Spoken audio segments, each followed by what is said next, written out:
नोरमा group, जो सोचता है वो करता है। आपके अपने सपनों का आशियाना। 4 सीटों के उपचुनाव जो बिहार में हुए हैं और देश में 2 राज्यों में मुख्य चुनाव रिजल्ट 23 तारीख को आएंगे। इससे पहले सबसे ज़्यादा चर्चा अगर किसी बात की है तो वो है कि बेलागंज में नीतीश कुमार का क्या होगा। नीतीश कुमार ने जीत के दावे किए हैं, उनकी पूरी टीम जीत को लेकर के आश्वस्त दिख रही है, लेकिन क्या वास्तव में नीतीश कुमार जीत रहे हैं? उनके जीत हार के दावे में कितना दम है, ये आपको हम बताएंगे। और इसके साथ साथ हम आपको कई उदाहरण भी देंगे जो साफ कह रहे हैं कि यहाँ जीत हार के दावे पूरी तरह से फेल हो गए हैं।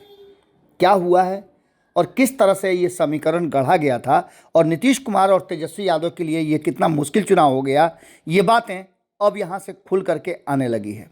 बेलागंज सीट पर एमवाई समीकरण पूरी तरह से हावी रहा है। बेलागंज में एमवाई समीकरण के दम पर ही लगातार राष्ट्रीय जनता दल यहाँ से चुनाव जीतती आ रही है। जनता दल यूनाइटेड भाजपा ने मिलकर इस किले को ध्वस्त करने की कई कोशिशें की, कई तरह की रणनीति बनाई गई, लेकिन 2005 के बाद बेलागंज विधानसभा सीट पर जदयू ने कई बार उम्मीदवार बदले पर सफलता नहीं मिली।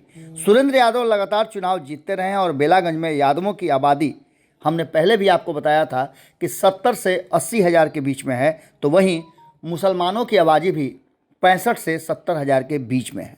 ऐसी स्थिति में आप समझ सकते हैं कि एमओआई समीकरण को भेदना कितना मुश्किल है। लेकिन इस बार इस कहानी में एक ट्विस्ट आई है।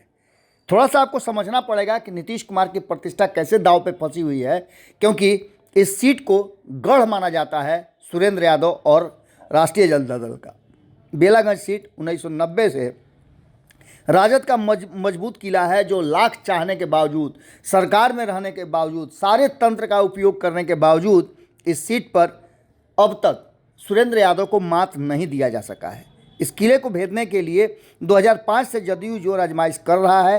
कई बार इस विधानसभा सीट पर भूगोल भी बदला।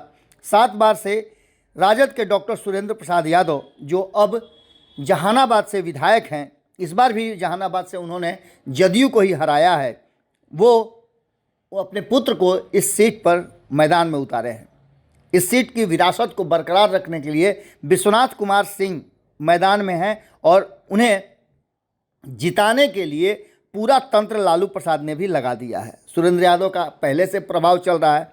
34 साल से इस गढ़ को बचाने के लिए बेटे को चुनौती दी गई है और उस चुनौती पर बेटा भी लगातार उनका मेहनत कर रहा है। सुरेंद्र यादव की साख दांव पर लगी हुई है, तो वहीं आपको बता दें कि साख तो सबसे ज़्यादा नीतीश कुमार की लगी हुई है। बिहार के मुख्यमंत्री हैं और 4 सीटों में से एकमात्र सीट पर चुनाव लड़ रहे हैं, जो खुद उनकी पार्टी की उम्मीदवार मनोरमा देवी हैं। इसके साथ साथ ये भी जोड़ करके देखा जा रहा है कि 2025 के चुनाव में नीतीश कुमार जब अगुवाई करेंगे एनडीए का, तो क्या उनके पास ये दमखम है कि वो अपने साथ साथ अपने सहयोगियों को भी चुनावी मैदान में पार करा देंगे बैतरनी। इन सभी बातों को लेकर के दिन रात गांव-गांव जाकर बाप बेटा ने मिल करके लोगों से वोट मांगा है। वहीं आपको बता दें कि तेजस्वी यादव से लेकर के लालू यादव और लालू यादव से लेकर के अभी हाल फिलहाल में ओसामा साहब जो पार्टी ज्वाइन किए हैं, वो भी चुनाव मैदान में जमकर उतरे और उन्होंने मुस्लिम समाज से अपील किया कि अपने वोट को बंटने नहीं दें। हालांकि बाकी बहुत कुछ हुआ, उसकी चर्चा हम नहीं करेंगे। यहाँ सबसे बड़ी चर्चा ये है कि जनता दल यूनाइटेड और भाजपा के मंत्री लगातार यहाँ सभा भी किए और कई नेताओं ने, कई मंत्रियों ने, नीतीश कुमार के कई करीबियों ने तो वहाँ 24 घंटा डेरा डाल दिया और एक एक चीज़ का मुआयना करते रहे कि इस बार सुरेंद्र यादव के किला को ध्वस्त किया जाए। लेकिन बेलागंज में जदयू प्रत्याशी मनोरमा देवी, जिला परिषद के पूर्व अध्यक्ष बिंदेश्वरी प्रसाद यादव की पत्नी हैं, 2005 के बाद राजनीति में आई, 2 बार लगातार वह एमएलसी भी रही हैं। 2014 के बाद से जीवन में बहुत कुछ उतार चढ़ाव उनके हुए और 2020 में जदयू से जिले के अतरी विधानसभा चुनाव से वो लड़ी भी, लेकिन सफलता नहीं मिली। इस बार बेलागंज उपचुनाव में वो अपनी किस्मत आजमा रही हैं। उनके लिए भी राजनीतिक पारी अगर कहें तो ये अंतिम ही चल रहा है। जनसुराज के उम्मीदवार सबसे ज़्यादा यहाँ परेशान कर रहे हैं और उन्हीं पर टिका हुआ है ये पूरा का पूरा खेल और नीतीश कुमार की आने वाली राजनीति और उनकी प्रतिष्ठा भी। मोहम्मद अमजद 2010 में जदयू के टिकट पर बेलागंज से चुनाव लड़े थे, जिसमें उन्हें 48,441 वोट मिले थे। इससे पहले 2005 में भी उन्होंने जदयू लोजपा के टिकट पर चुनाव लड़ा था। भलुआ एक पंचायत के पूर्व मुखिया भी रह चुके हैं और ख़ास करके अगर देखा जाए तो उनके अपने समाज में उनकी अच्छी खासी पकड़ भी है। अब मुस्लिम समाज के उम्मीदवार को खड़ा करके कहीं ना कहीं इस सीट पर एक बड़ा ट्विस्ट पैदा कर दिया है प्रशांत किशोर ने। प्रशांत किशोर लगातार यहाँ टिके भी रहे हैं और यहाँ की जनता से उन्होंने अपने लिए वोट करने का अपील भी किया है। अब ये सारी परिस्थितियाँ इस बात की तरफ इशारा कर रही हैं कि एक तरफ ये सब कुछ चल रहा है तो दूसरी तरफ आपको बता दें कि सबसे ज़्यादा हॉट सीट बना हुआ है बेलागंज। चाहे वो महाराष्ट्र का चुनाव हो जिसमें 288 सीटों पे लोग अपनी किस्मत आजमा रहे हैं, या 81 सीट पर चुनाव लड़ रहे झारखंड के उम्मीदवार हों, लेकिन सबसे ज़्यादा अगर चर्चा किसी उम्मीदवार की हो रही है और किसी सीट की हो रही है तो वो है बेलागंज। बेलागंज सबसे हॉट सीट मानी जा रही है। जदयू, राजद और जनसुराज के नेता वोटरों की लामबंदी में लगे हुए हैं तो यहीं AIMIM और BSP भी कम नहीं है, उसने भी ताल ठोका है और इसके साथ साथ और कई समीकरण बनाए गए हैं। जनसुराज के मैदान में उतरने से मुकाबला बेहद दिलचस्प हो गया है और हम लगातार आपको बता रहे हैं कि पिछले 35 साल में नीतीश कुमार और तेजस्वी यादव के लिए कहीं ना कहीं ये एक ऐसा कोण पैदा किया है प्रशांत किशोर ने कि उन्होंने तीसरे जो विकल्प है उसको सामने ला करके दोनों के लिए मुश्किल कर दिया है। आप इस बात को कह सकते हैं कि उन्होंने इस विकल्प में बहुत सारी बातों को नीतीश कुमार के 19 साल के शासन और लालू प्रसाद के परिवारवाद को सामने खड़ा किया है। बेलागंज की बाजी तिनके की नोक पर टिकी हुई है, ये बातें भी सभी कह रहे हैं। तलवार की नोक पर चलने वाला ये सीट जनता दल यूनाइटेड के लिए प्रतिष्ठा का प्रश्न बना हुआ है। जदयू नेता जहां परिवर्तन, परिवारवाद और विकास को मुद्दा बना रहे हैं, वहीं राजद वर्षों से मान सम्मान दिए जाने की बात पर घर घर पहुंच रहा है, जबकि जनसुराज, राजद और जदयू दोनों पर मुखर होकर बदलाव के लिए मांग कर रहा है। जदयू से पूर्व विधायक मनोरमा देवी राजद के गढ़ में भेदने के लिए चुनावी मैदान में उतरी हुई हैं, तो वहीं इस बार सुरेंद्र यादव के पुत्र को उतार करके कहीं ना कहीं राष्ट्रीय जनता दल ने एक बड़ा संदेश दिया है। देखना दिलचस्प होगा कि नीतीश कुमार की प्रतिष्ठा बेलागंज में बचती है या नहीं।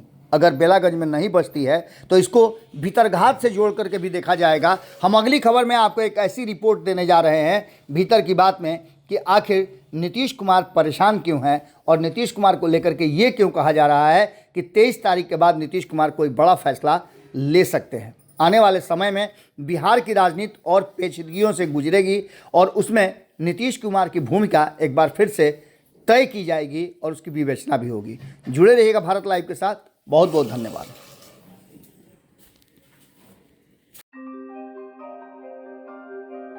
आपके सपनों को हमने सजाया है, ई होम्स पैनोरमा को हमने बनाया है। ई होम्स मेरा एक सपना था जिस पे मैं पिछले 4 साल से काम कर रहा था। हमने जो बनाया है वो सबने है माना। ई होम्स पैनोरमा में हो आपका भी आशियाना। और फाइनली हमने 2021 में इस प्रोजेक्ट को लॉन्च किया। बहुत लोग अप्रिशिएट कर रहे हैं कि पूर्णिया जैसे शहर में, बिहार के, एक तो बिहार की बात करें उसमें भी पूर्णिया जैसे छोटे जगह में इस तरह का लाइफस्टाइल देना, ये सुन के हम लोगों को बहुत अच्छा लगता है। ई होम्स में हमने कुछ और भी किया है, जैसे हम जिस जगह में रह रहे हैं हमारे फैमिली सिक्योर हो, उनको सिक्योरिटी का ध्यान में रखा है। आपकी सुविधा और सुरक्षा आपके लिए खास है, ये आपका विश्वास है। इसमें आर्टिफिशियल इंटेलिजेंस का 7 लेयर सिक्योरिटी का हमने इस्तेमाल किया है। लस ग्रीन कैंपस को बनाया है। यदि हमारा बाउंड्री वाल है तो वो वर्टिकल गार्डन है। ये जितनी भी फैसिलिटी होता है एक इंटरनेशनल टाउनशिप में ई होम्स है, ये हम लोग विश्वास नहीं कर पा रहे हैं। जो भी हमारे मित्र, दोस्त या जो भी हमारे बाहर के बाहर आते हैं तो हम लोगों को बहुत अच्छा सुनने को मिलता है और बहुत अच्छा क्रेडिट मिल रहा है। वो सारा हमने सिर्फ एक बिल्डिंग नहीं बनाया, हमें एक बहुत अच्छा लाइफस्टाइल दिया ई होम्स में, और मेरा एक सपना था जिसको मैं आज फुलफिल होते हुए देख पा रहा हूँ। ये आपका आवास है। ई होम्स पैनोरमा में अब आपका निवास है। E homes Panorama, luxurious lifestyle redefined. Panorama group, जो सोचता है वो करता है। अगर ये वीडियो पसंद आई और वह बिहार के राजनीति, और बिहारियत से सरोकार रखेनी तो सब्सक्राइब बटन दबा के चैनल के सब्सक्राइब कर ली। ओजे एगो घंटी बा, ओकरा बटन दबा देला से कुल सटीक और मारक खबर रुआ मुफ्त में मिल जाई। अगर रुआ पत्रकारिता के हमनी के नया प्रयोग में सहयोग कर चाहतानी तो ज्वाइन बटन दबा दी। पेटीएम नंबर नोट कर ली 9386816700। धन्यवाद।